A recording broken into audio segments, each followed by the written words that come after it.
Welcome back to my channel. Tonight, we descend into the shadows into one of the most shocking cases to ever shake the city of Rainier Falls. A case not only about death, but about a grotesque form of art. A twisted philosophy lurking behind the eyes of a demon wearing human skin. He became known as the Nightingale Killer. This story is not for the faint of heart. It will pull you into a suffocating manhunt, where the line between genius and madness grows thinner than ever. If you're ready to face the darkness, make sure you've hit that subscribe button and turned on the notification bell because you won't want to miss a single detail of what's about to unfold. So now, lock your doors, draw the curtains, and let me tell you about the first time the city of Rainier Falls heard the mournful song of the nightingale. The rain in Rainier Falls had a personality of its own.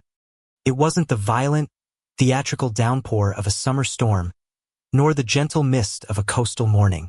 It was a persistent, melancholic drizzle, a constant companion that seeped into the city's bones, slicking the asphalt to a mirror of gray skies and turning every window into a canvas of weeping streaks.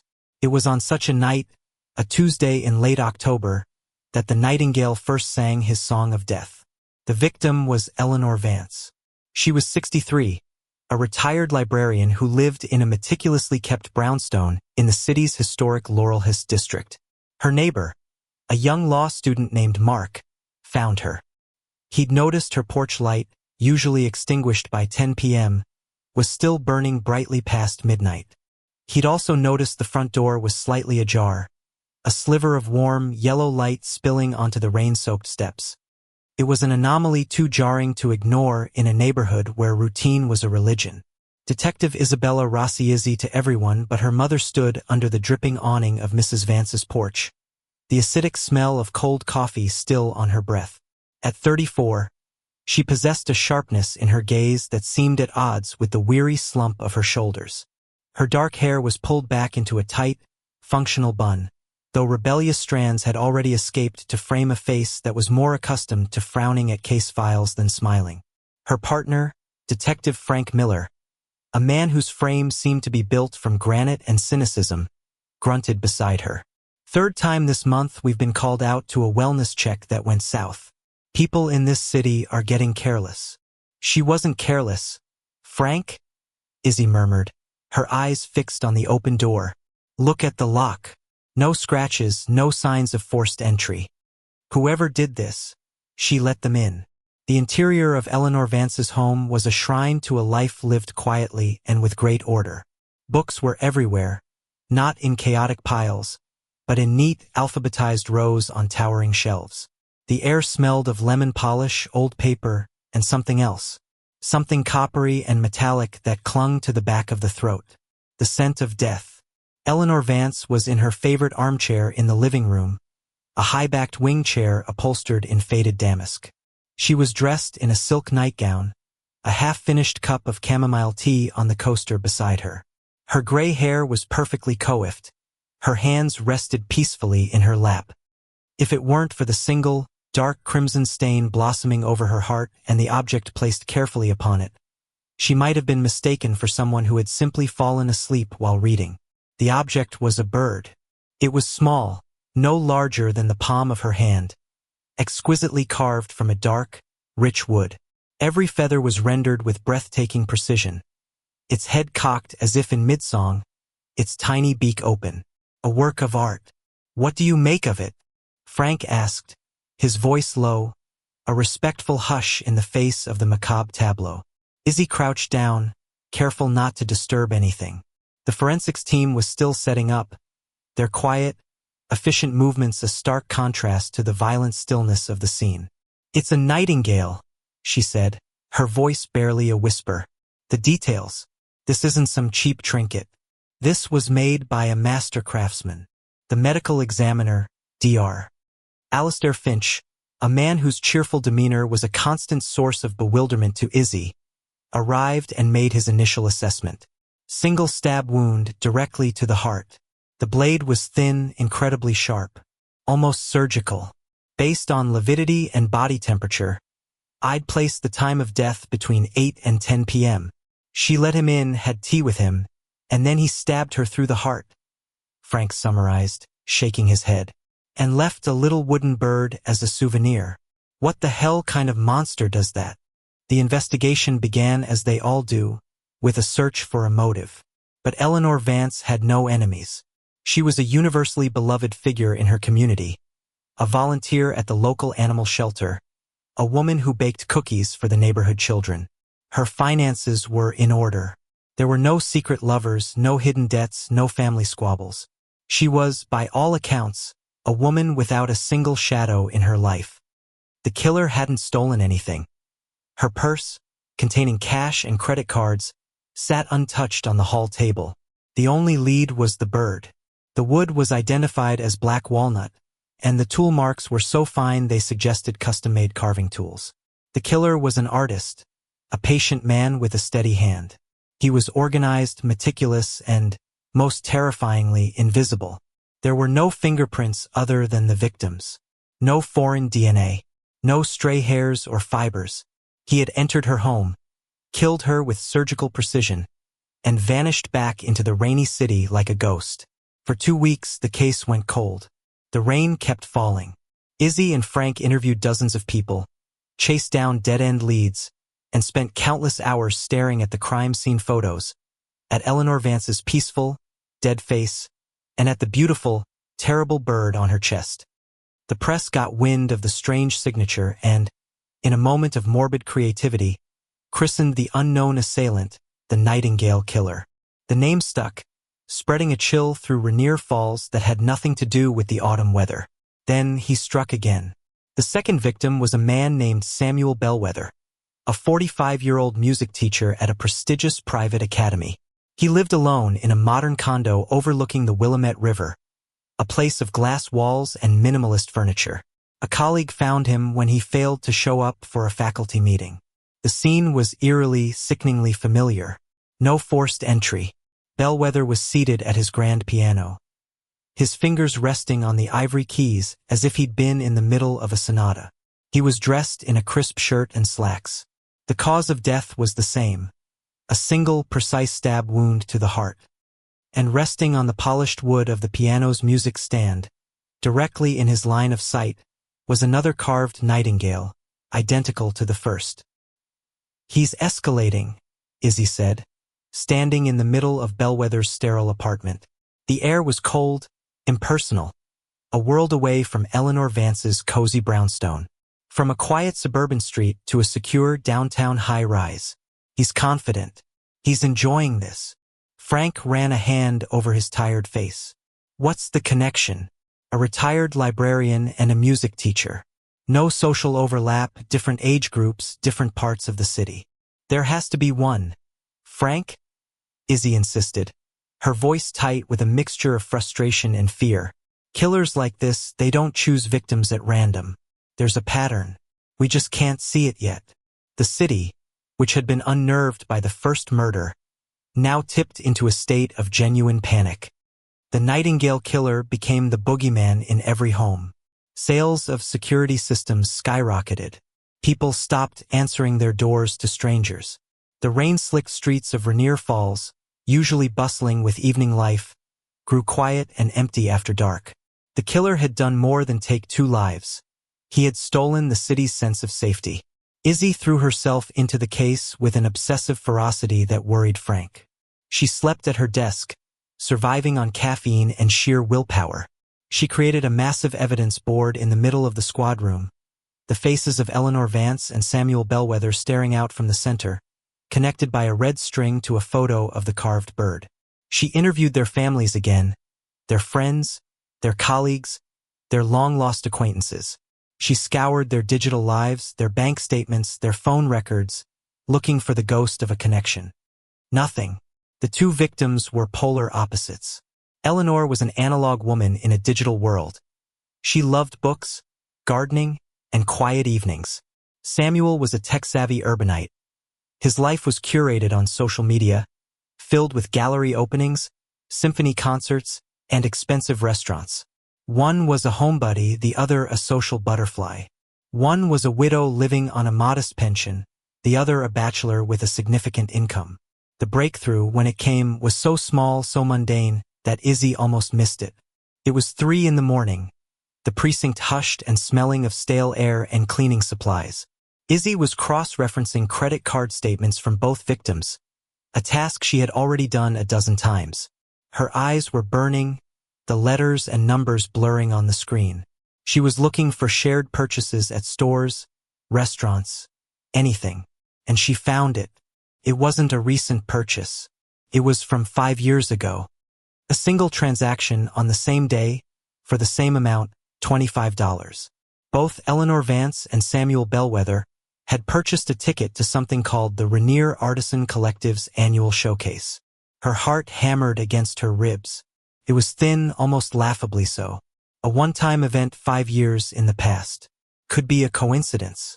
But it was the only thing, the only thread, however frayed, that tied her two victims together. She pulled up the event's archived website. It was a local affair, a small gathering of woodworkers, potters, glassblowers, and painters who sold their wares in a rented community hall. The website was basic, with a list of participating vendors from that year. Izzy's eyes scanned the names, her finger tracing them on the screen. And then she saw it. Under the woodcraft and sculpture category, a name was listed, Arthur Penhaligon, specializing in avian artistry, hand-carved songbirds. A chill, colder than any autumn rain, snaked its way down her spine. It wasn't proof, not even close. But it was a start. It was a name, a potential face to put to the monster haunting her city. She looked up at the evidence board, at the photos of the victims. They weren't just a librarian and a music teacher anymore. They were attendees, an audience.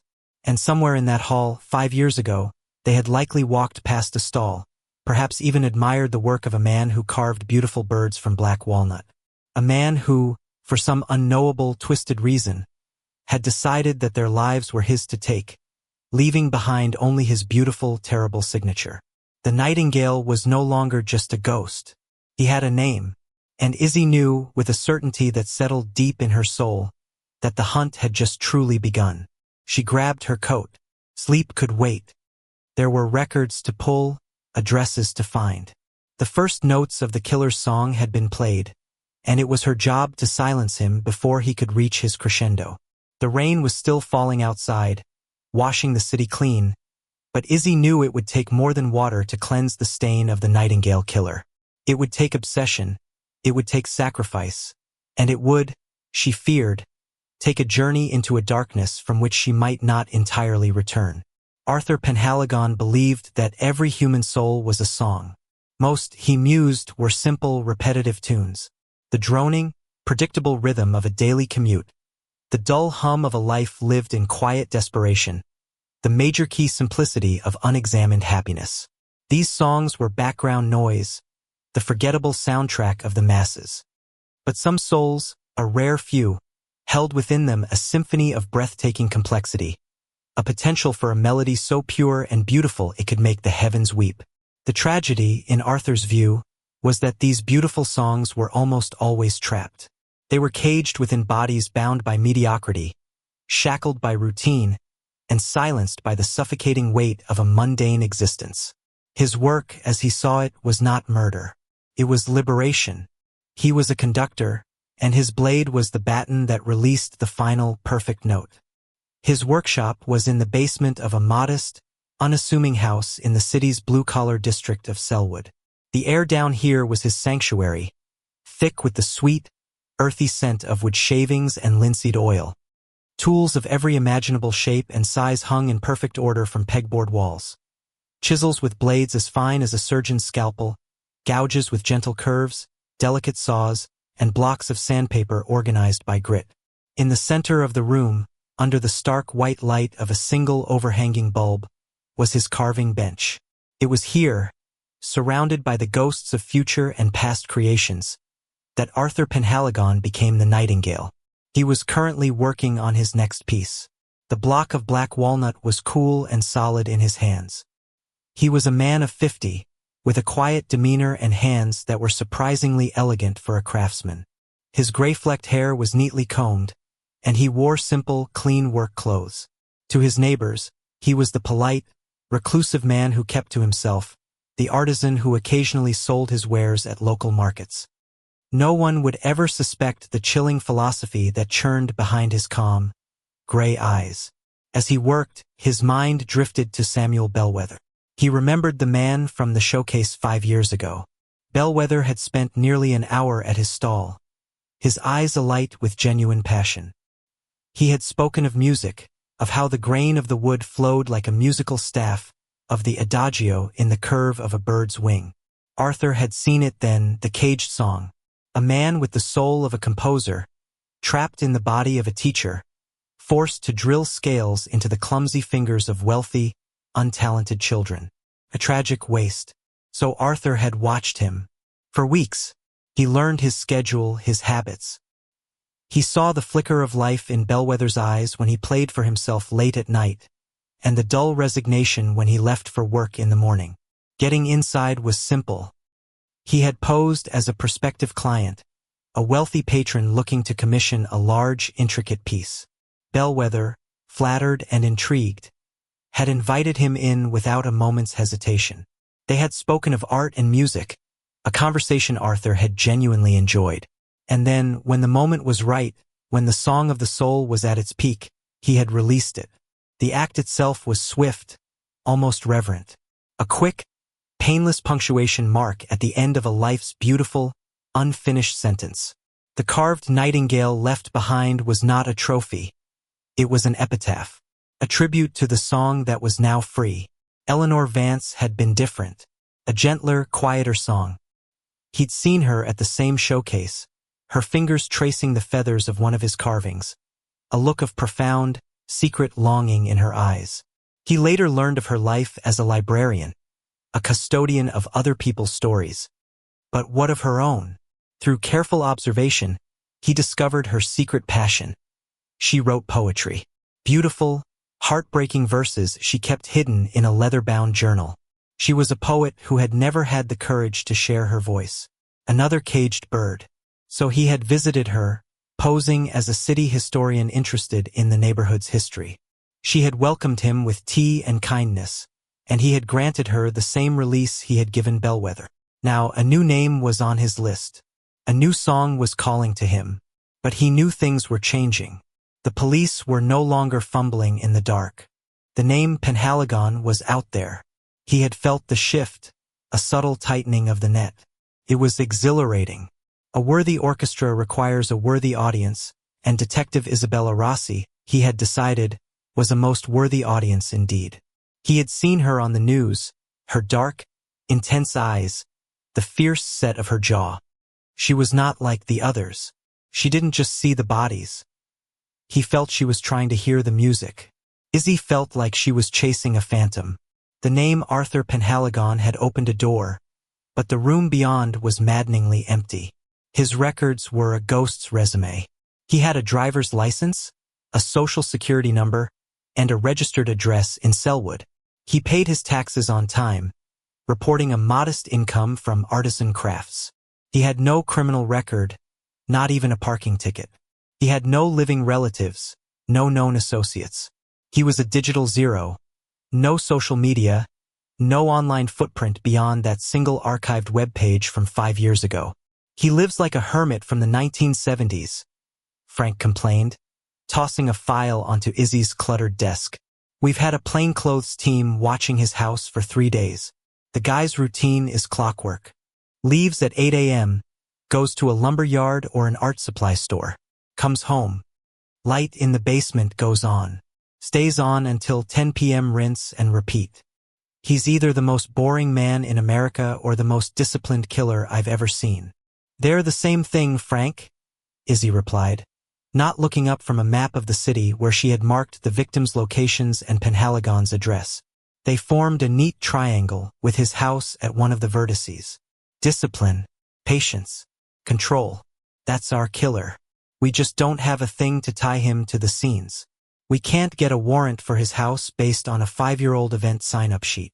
So what's the plan, hotshot? Wait for him to slip up? Hope he leaves a bird with his initials carved on the ass. We dig deeper, Izzy said, her voice steely. The showcase. That's the nexus. We re-interview every single vendor and organizer from that event. We show them his picture. Someone has to remember something. Conversation.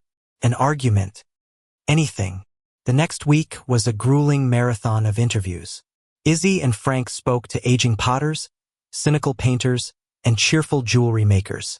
Most had a vague memory of the quiet man who carved birds. He was polite, kept to himself, sold a few pieces. No one knew him well. He was just a fellow artist, another face in the crowd. It was a dead end, and Izzy's frustration was mounting. The nightingale was silent, and she feared it was the quiet before another storm. The pressure from her captain and the mayor was becoming unbearable. The city wanted an arrest, and all she had was a name and a gut feeling. The break came from an unexpected source. A forensic technician in the lab, a young, eager woman named Chloe, had been obsessively analyzing the wood of the two nightingales. "I know we identified it as black walnut, detective," she said, pushing her glasses up her nose as Izzy stood over her workstation. "But there's something else. I ran a spectrographic analysis on the trace minerals in the wood. It's a unique profile. Black walnut trees absorb minerals from the soil, and the specific combination can sometimes pinpoint a geographic origin. The profile from these birds is identical." "Okay," Izzy said, intrigued. "So they came from the same tree." "Better," Chloe said, a triumphant gleam in her eye. "The mineral combination. High levels of selenium and a specific iron isotope. It's very unusual. I cross-referenced it with geological surveys of the region. It's consistent with soil from one specific area, the old Northwood logging tract, just east of Mount Hood. The area was decommissioned 20 years ago after a series of landslides." Izzy's mind raced. So our killer isn't just buying his wood from a lumber yard. He's sourcing it himself. From a specific, remote location. It was the piece she needed. It wasn't enough for a murder warrant, but it was more than enough for a warrant to search his property for illegally harvested wood from a protected state area. It was a flimsy pretext, a legal backdoor, but it was a way in. As the strike team prepared for a quiet, early morning raid, Izzy felt a knot of anxiety tighten in her stomach. Felt too easy. The nightingale was too smart, too careful. Was he leading them into a trap? Or had he simply made his first mistake? The raid on Arthur Penhaligon's house was anticlimactic. The team moved in at dawn, a silent, professional force. They found Penhaligon in his kitchen, calmly sipping a cup of tea, as if he had been expecting them. He showed no surprise, no fear, no anger. His composure was unnerving. "Detective Rossi," he said, his voice smooth and even. "I've been wondering when you would finally visit." The house was spotless, Spartan. There was no art on the walls, no personal effects to speak of. It was the home of a man who lived entirely inside his own head. But the basement was exactly as Izzy had imagined. The scent of wood and oil hung heavy in the air.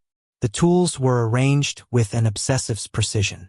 And on the workbench, illuminated by the single harsh light, sat a half-finished nightingale. Frank let out a low whistle. "Well, I'll be damned." But as the forensics team swarmed the workshop, the grim reality set in. There was nothing there to connect him to the murders. There were dozens of carved birds in various stages of completion, but no murder weapon. There were no bloody clothes, no hidden journals detailing his crimes. In a corner, there were several large burls of black walnut wood. Chloe's field kit confirmed it. The mineral profile matched the wood from the crime scenes. They had him on the illegal logging charge, but the murder case was still purely circumstantial. They took him into custody. The interrogation was a masterclass in psychological warfare. Izzy and Penhaligon sat across from each other in the stark, gray room, a chasm of understanding between them. He was polite, articulate, and utterly impenetrable. He admitted to carving the birds, to sourcing the wood from the Northwood tract. He claimed to be a humble artist. "The birds at the crime scenes, Arthur?" Izzy pressed, her voice low and intense. "They are identical to the ones in your workshop. The tool marks match. The wood matches.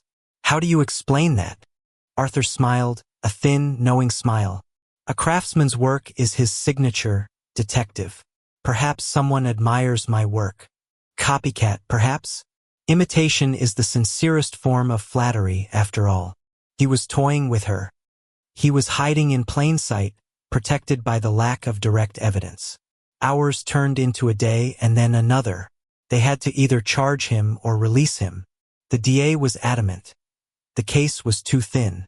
They couldn't go to trial with what they had. A good defense attorney would tear it to shreds. With a heart heavy with failure, Izzy had to watch as Arthur Penhaligon, the man she knew was the Nightingale killer, was released on bail for the minor logging charge. He walked out of the precinct, his expression unreadable, and disappeared back into the city. Izzy felt a cold dread wash over her. She hadn't caught him. She had flushed him out. She had shown him her hand, and now he knew exactly who was hunting him. The game had changed. It was no longer a faceless investigation. It was personal. That night, unable to sleep, Izzy was at her desk, staring at the evidence board. The red string connecting the victims to the killer now seemed to mock her. She had been so close. She had looked the monster in the eyes, and he had smiled back at her. Her phone buzzed, the sound jarring in the quiet precinct. It was Frank. His voice was strained, heavy with a tone she had never heard before. Izzy, you need to get down here. There's been another one. Where? Izzy asked, her blood running cold. There was a pause on the other end of the line, and then Frank's voice, thick with horror. The forensics lab. It's Chloe, the tech who found the wood. Izzy's world tilted on its axis. He hadn't run. He hadn't hidden. He had retaliated. He had targeted one of their own. She grabbed her keys, her mind a whirlwind of rage and guilt. This was a message sent directly to her. On Chloe's desk, next to her computer which displayed the spectrographic analysis of the black walnut, sat a perfectly carved nightingale. But this one was different. It had been stained a deep, dark red. The nightingale wasn't just singing anymore. He was screaming a declaration of war. And Izzy Rossi was his primary target. The murder of Chloe sent a shockwave through the Rainier Falls Police Department. It was a brazen, contemptuous act, a killer striking within the perceived sanctuary of their own headquarters. The case was no longer just a high-profile investigation. It was a blood feud. For Izzy, it was a personal failure that clawed at her conscience. Chloe was dead because of a lead she had provided, a lead that Izzy had followed. The red-stained nightingale left at the scene was a gauntlet thrown at her feet, a chilling invitation to a final, deadly duet. The department, fueled by a collective sense of grief and rage, threw every available resource at the case. A 24/7 surveillance detail was placed on Arthur Penhaligon. His every move was tracked, his every communication monitored. But he was a ghost again. He didn't leave his house. He didn't make any calls. He simply sat in his quiet home, a spider in the center of his web, and waited. The DA, now facing immense political pressure, finally agreed to a murder charge, but the evidence was still circumstantial. Penhaligon's lawyer, a high-priced shark, filed motion after motion, delaying the proceedings and painting his client as an eccentric artist being railroaded by a desperate police force. Izzy felt like she was trapped in a nightmare of her own making. She was officially taken off the case, a standard procedure when an officer becomes personally involved. But she refused to stand down. Working in the shadows, with Frank feeding her information, she became a rogue element, an obsession personified. She lived and breathed Arthur Penhaligon. She read books on woodcarving, on ornithology, on philosophy. She was trying to climb inside his head, to understand the why behind his horrific art. "You need to rest, Izzy," Frank told her one night, finding her asleep at her unofficial desk in a dusty corner of the records room, surrounded by books and cold cups of coffee. "This is what he wants. He's trying to break you. He thinks he's a liberator, Frank," she mumbled, rubbing the sleep from her eyes. "He doesn't see them as people. He sees them as caged songs. Eleanor, the secret poet. Samuel, the frustrated composer. He targets people with dormant artistic passions, people he thinks are wasting their gift." He's a critic with a knife, delivering the ultimate bad review. And Chloe? Frank asked quietly. Izzy's jaw tightened. Chloe was an artist of science. Her brilliance, her passion for finding the truth in the details. He would have seen that as a beautiful song. And by exposing him, she sang too loudly. He didn't just kill her for revenge. Frank. In his sick, twisted mind, it was a tribute. The red stain, that was for me. A personal touch. It was this realization that finally unlocked the pattern. Penhaligon wasn't choosing victims based on a past connection at the art show. The show was merely his hunting ground, a place where he could observe potential songs. He was a predator who stalked unfulfilled artists. He was looking for his next masterpiece. Izzy had to think like him to anticipate his next choice. Who else had been at that showcase 5 years ago? Who had spoken to him, shown a spark of passion that might have caught his attention? She and Frank went back to the vendor list, but this time they didn't just look at the names. They looked at the people behind them. They found him in the archives of the local newspaper's art section. Potter named Ben Carter. There was a photo of him from the showcase, standing by his kiln, his face beaming with pride. In the background, partially obscured, stood Arthur Penhaligon, watching Carter with an unnerving intensity. An interview with Carter revealed he had once been a promising ceramic sculptor, but had given it up to make functional, commercial pottery to support his family. He spoke of his abandoned dream with a wistful sadness. A sculptor making coffee mugs, Izzy whispered, her blood running cold. He's the perfect victim, the ultimate caged bird in Penhaligon's eyes. Ben Carter was alive and well, living with his family in a suburb just outside the city. They put him under immediate protective surveillance, but Izzy knew it wasn't enough. Penhaligon was too clever for a standard police detail. He would find a way in. They had to use Carter as bait to set a trap. It was a dangerous, ethically dubious plan, but it was the only one they had. They staged the scene carefully. A small undercover team was hidden in and around Carter's house.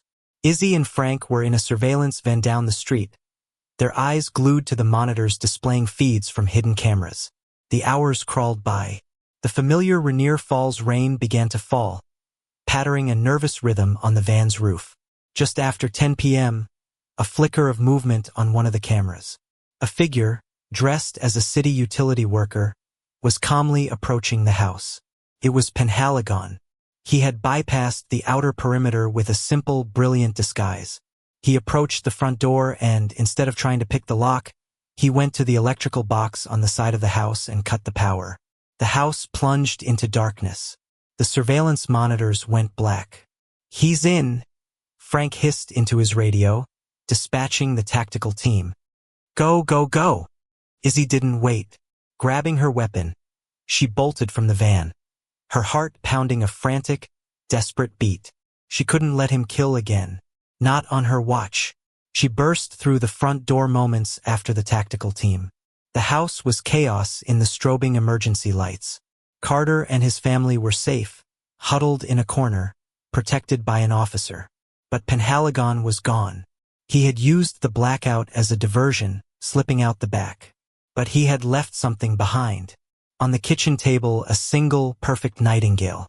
And next to it, a note addressed to Izzy. It contained a single address, his workshop. "It's a trap," Frank said, grabbing her arm. "Izzy, don't. Let the team handle it." "It's not for the team," she replied, her voice eerily calm. "It's for me. This is how it ends. He wants his final duet."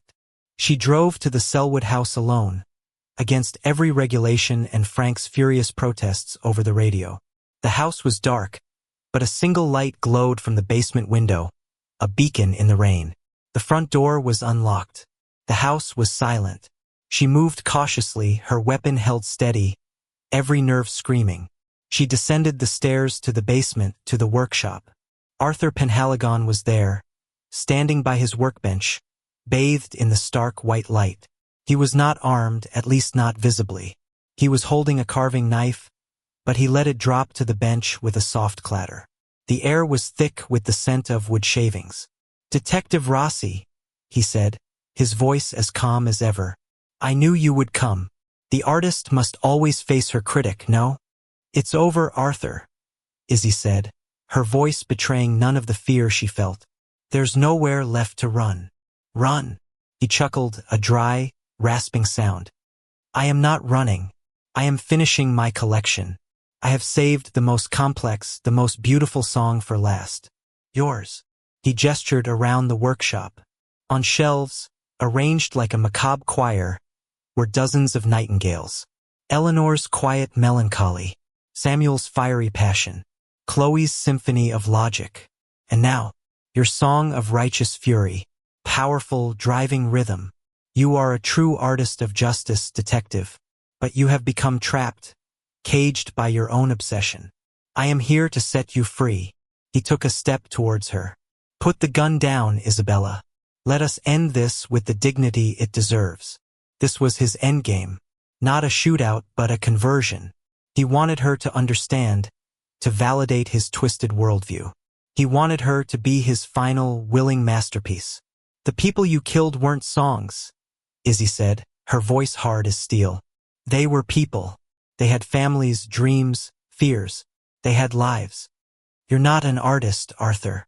You're just a broken man who steals what he can't create. A flicker of anger, the first genuine emotion she had ever seen from him, crossed his face. In that instant, he lunged, not towards her, but towards the main support beam of the old house. Attached to it was a complex series of ropes and pulleys, connected to the heavy racks of lumber stored near the ceiling. It was a dead man's switch, a final, destructive act. Izzy didn't hesitate. She fired once. The shot was deafening in the enclosed space. Arthur stumbled back, a look of genuine surprise on his face.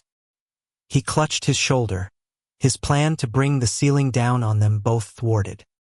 He stared at her, not with hatred, but with a kind of disappointed pity. Such discordant note, he gasped before collapsing to the floor. The aftermath was a blur of flashing lights, shouting voices, and the reassuring presence of Frank, who wrapped a blanket around her trembling shoulders. Arthur Penhaligon survived, his final performance cut short. He would spend the rest of his life in a sterile prison cell, the only songs being the clang of steel doors and the shouts of other inmates. The nightingale was silenced forever. Weeks later, the rain had finally stopped. A pale, watery sun shone over Rainier Falls. The city was slowly healing, its sense of security returning.